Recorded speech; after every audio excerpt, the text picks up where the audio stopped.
Shalom, all praise to Yahweh Bashim Yahweh Shai, double lines to the apostles GMS. This is Amnawa Allah coming at you with another video. Now this video I want to deal with a topic going into a proud look. Now, this all started when I was in the gym sparring. Well, I always pray before I spar, before I go to the gym to spar.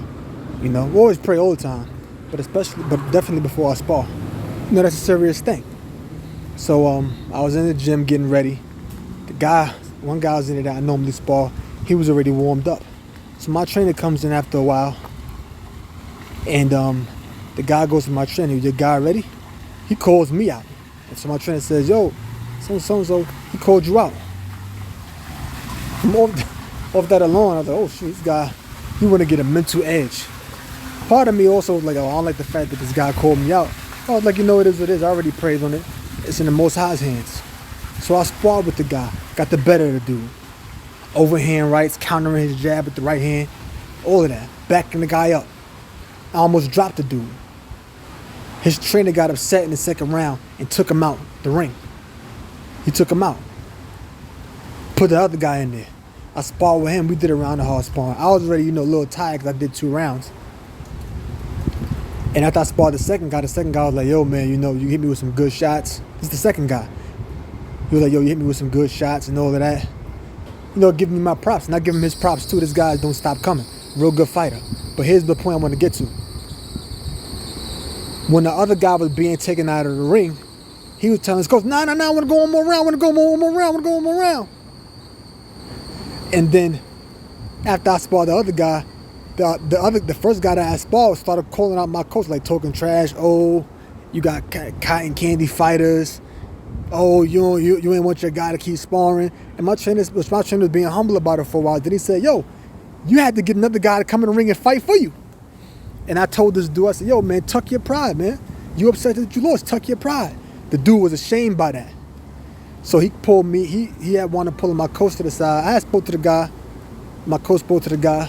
He wanted to pull us to the side outside the gym. He was like, "Yo, man," he said, told me to tuck my pride. And I was saying to myself, when I was calling him out after we had sparred, I was saying this to myself, like, "Yo, is this pride in me?" Because it was like, as a Christian, started talking all that, as a Christian, you know what I'm saying? Basically, you're not supposed to have pride, whatever. And he was like, but him saying that, he brought out what was already in me, which is prideful. And I wanted to bring in the scripture out to him. Proverbs 6 and 15. Proverbs 6 and 16. "These 6 things doeth the Lord hate, yea, 7 are an abomination unto him. A proud look, a lying tongue, and hands that shed innocent blood." I brought the scripture out, a proud look. And he was like, "That's right." So I cut him through the spirit. This is through the spirit of Yahweh Shema Shai. I cut the dude. And I just started bringing out scriptures through the spirit of Yahweh Shema Shai. And here's the other scripture that I brought out. Proverbs 16 and 18. "Pride goeth before destruction, and a haughty spirit before a fall." And I gave him an example. I said, if your pride is this high, all the way up here, just imagine how great your fall gonna be. And he was agreeing to it. And he was cut 2 times.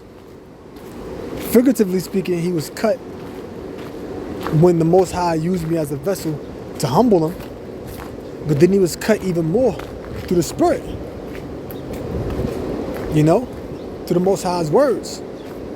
And you know what I was saying to myself? I knew that this guy's a Christian. Sometimes my trainer be like, "Yeah, he got his Bible study thing." Like he talked about the guy fighter. Cause I was like, "Yo, whatever happened to so and so and so?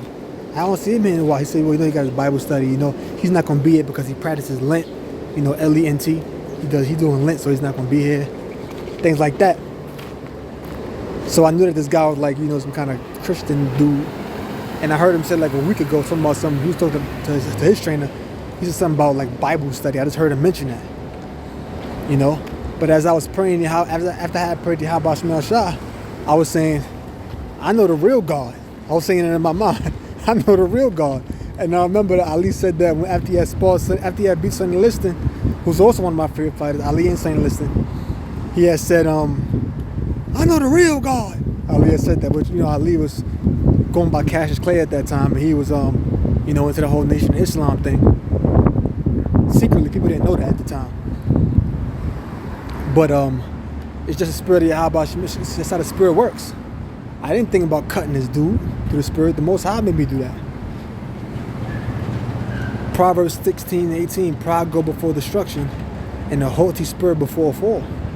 And I noticed that about this guy for a while. He had a lot of pride.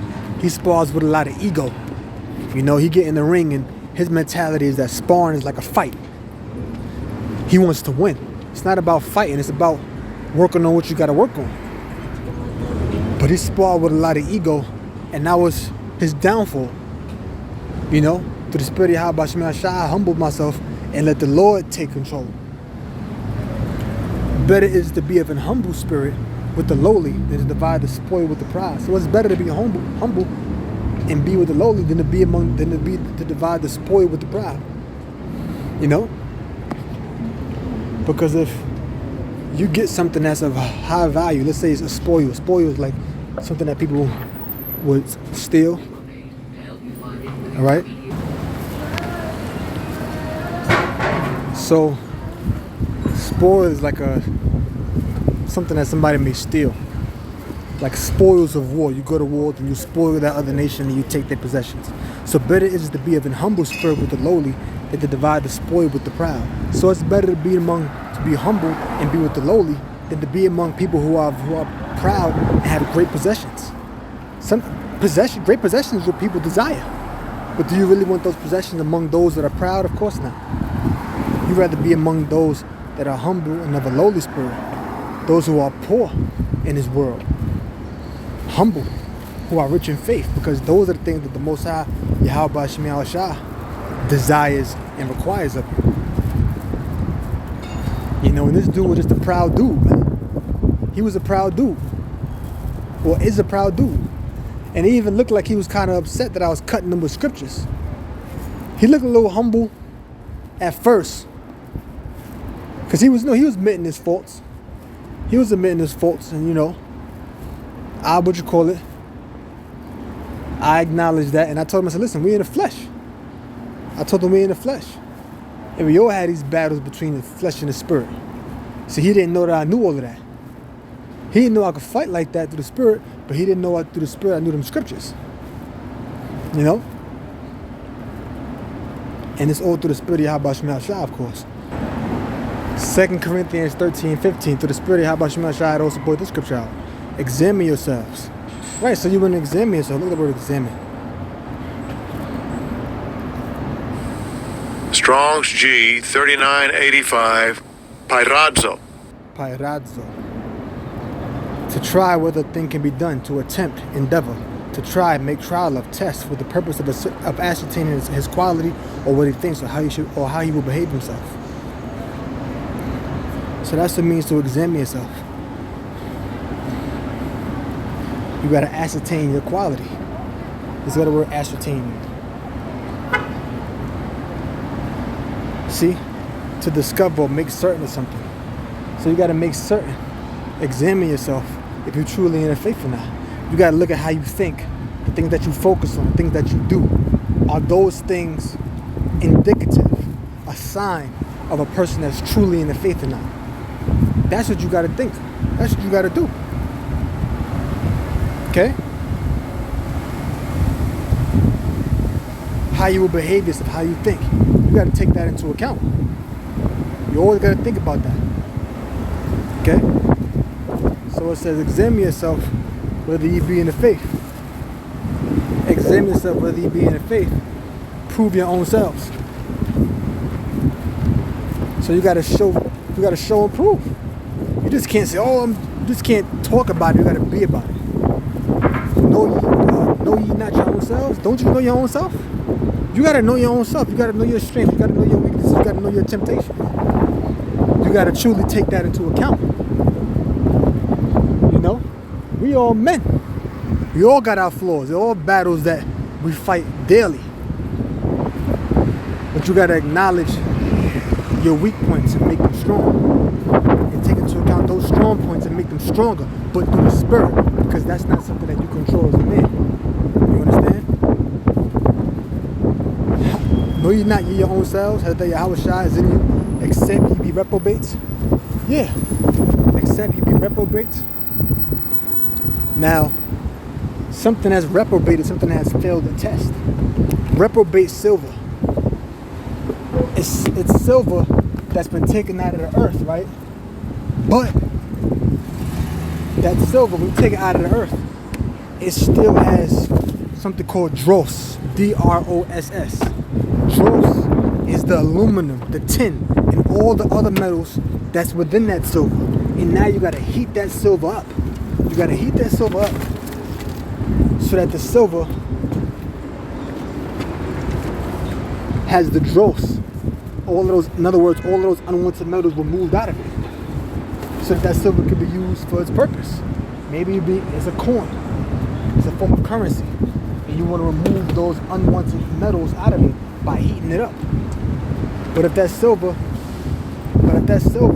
has those unwanted elements in it, then guess what? It's reprobate. It failed that test.